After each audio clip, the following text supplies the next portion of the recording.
याच्यावरती जाणार आहे हे डीप.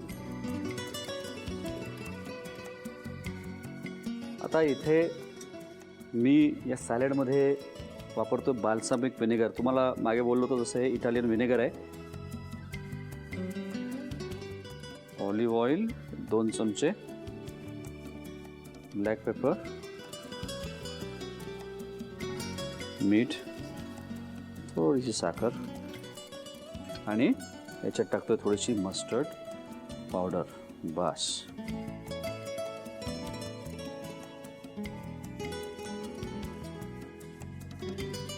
ही जी पानं आहेत सॅलडची ती मी टाकणार आहे आपल्या पिझ्झावर. वाह, काय कलरफुल दिसतं ना, मस्त. आता एक प्रश्न आपल्याला असा पडतो की हा खायचा कसा. हे जे आहेत बेबी कॉर्न्स आणि चेरी टोमॅटो ते पण वरती टाकतोय.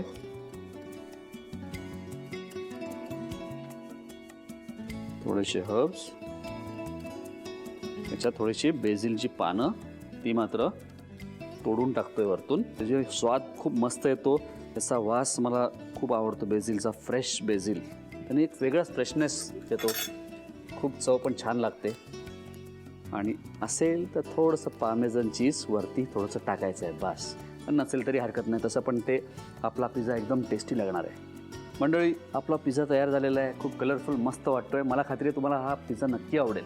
मंडळीला मी आता फक्त कट करतो आणि प्लेटमध्ये काढून घेतो. तोपर्यंत तुम्ही साहित्य आणि कृती लिहून घ्या. सॅलड पिझ्झासाठी लागणारे साहित्य: मैदा, चीज, गव्हाचं पीठ, यीस्ट, चिरलेला कांदा, चक्का, चिरलेला लसूण, टोमॅटो सॉस, काळी मिरी पूड, मिक्स हर्ब्स, साखर, विनेगर, मोहरीची पूड, ऑलिव्ह ऑइल, जवस, baby corn, cherry tomato, rocket lettuce, पालक आणि मीठ. कृती: प्रथम एका बाउलमध्ये मैदा घेऊन त्यामध्ये गव्हाचं पीठ, मीठ, 3 चमचे ऑलिव्ह ऑइल, यीस्ट आणि कोमट पाणी घालून सर्व मिश्रण नीट मळून घ्यावं. पॅन मध्ये तेल गरम करून त्यामध्ये कांदा परतून घ्यावा. बेकिंग ट्रेला तेल लावून घ्यावं. तयार पीठ बेकिंग ट्रे मध्ये नीट थापून त्यावर काट्या चमच्याने छिद्र पाडून घ्यावीत. त्यानंतर किसलेलं चीज, परतलेले कांद्याचे काप, चिरलेला लसूण, जवसाचे दाणे आणि मिक्स हर्ब्स घालून सर्व मिश्रण 10 मिनिटं फुलण्यासाठी ठेवावं. ओव्हन प्री हीट करून 190 ते 200 डिग्रीला तयार मिश्रण बेक करून घ्यावं. एका बाउल मध्ये चक्का घेऊन त्यामध्ये 3 ते 4 चमचे टोमॅटो सॉस, मोहरीची पूड, मीठ आणि काळी मिरी पूड घालून त्याचं डीप तयार करून घ्यावं. एका खोलगट पॅन मध्ये तेल गरम करून त्यामध्ये बेबीकॉर्नचे गोल काप, चेरी टोमॅटोचे काप, मीठ आणि काळी मिरी पूड घालून सर्व एकत्र परतून घ्यावं. एका बाउल मध्ये रॉकेट लेट्यूस आणि पालकची पानं घ्यावीत. दह्याचं तयार डीप एका कोन मध्ये भरून ते पिझ्झा बेसवर पसरवून घ्यावं. बाउल मधील भाज्यांवर विनेगर, 2 चमचे ऑलिव्ह ऑइल, काळी मिरी पूड, मीठ, साखर आणि मोहरीची पूड घालून सर्व मिश्रण नीट मिसळून ते पिझ्झा बेसवर घालावं. त्यानंतर परतलेलं बेबीकॉर्नचं मिश्रण, मिक्स हर्ब्स आणि बेझिलची पानं घालून सॅलड पिझ्झा सर्व्ह करावा. सफरचंदाचे काप नीट परतल्यानंतर त्यामध्ये दालचिनी पूड आणि मध घालून पुन्हा नीट परतून घ्यावं. बटर लावलेल्या ब्रेडवर सफरचंदाचे तुकडे, बदामाचे तुकडे, टुटी फ्रुटी, डार्क चॉकलेट आणि मीठ घालून दुसरा ब्रेडचा तुकडा त्यावर ठेवून वरच्या बाजूला बटर लावून घ्यावं. एका बाउल मध्ये स्ट्रॉबेरी सिरप आणि क्रीम घालून सॉस तयार करून घ्यावा. तयार सँडविच पॅन मध्ये बटरवर ग्रिल करून घ्यावं आणि स्ट्रॉबेरी सॉस बरोबर सर्व्ह करावं.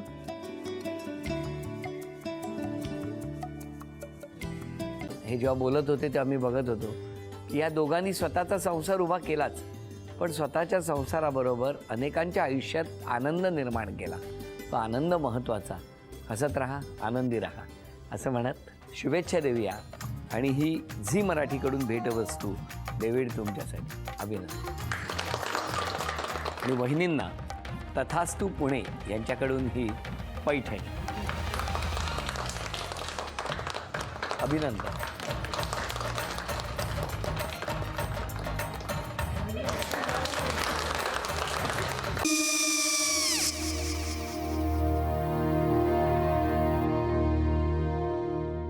काय गो?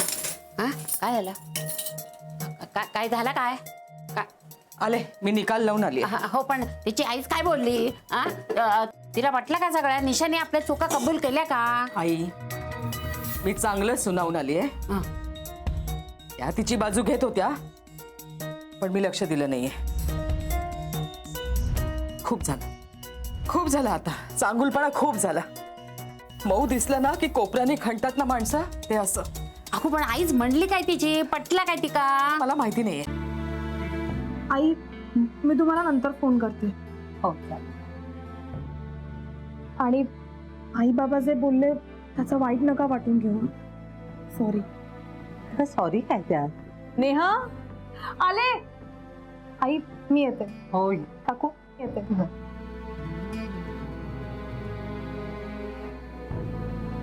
सावकाश जाग. हो हो. मग काय काकू, कधी उडवता लग्नाचा बार? बघूया.